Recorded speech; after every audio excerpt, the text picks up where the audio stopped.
tap ng ating water. Yes. So, Make sure na tanggalin niyo yung plastic kasi it can affect the stability of the... it can contaminate the water. Yeah. So, tinatanggal po ni Miss Romsky yung plastic sa ating tubig. So, yan. So,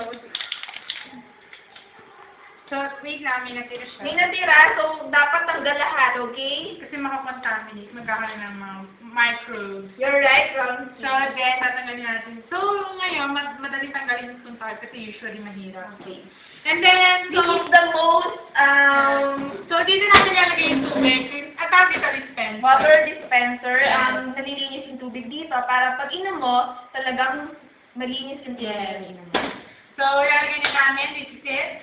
Okay? At the count of Huwag kayo makotse sa camera. Okay. Okay. Baka mamaya magtatut dito sa dito tayo binibiming Romsky. Siyempre natin yung Make sure nakita ko binibiming niyo siya. Of course. Okay, so ganito. So, kailangan may point pa rin pag binubukas. Okay. 1, 2, 3, go! Isa! Nagkamali po kami! Ulitin po natin. Okay. 1, 2, 3. Ayan! Nakita-kita! So, nangyari. Swerto. Medyo mabigat siya kasi nga di ba puno pa. Pero that's okay. It's worth it naman pag nilagay mo na sa dispenser. So, 1, 2, 3, go!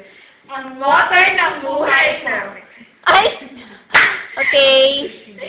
Ang water ng buhay namin. Isa pa! 1, 2, 3, go. Ang water ng... Ang water ng buhay namin.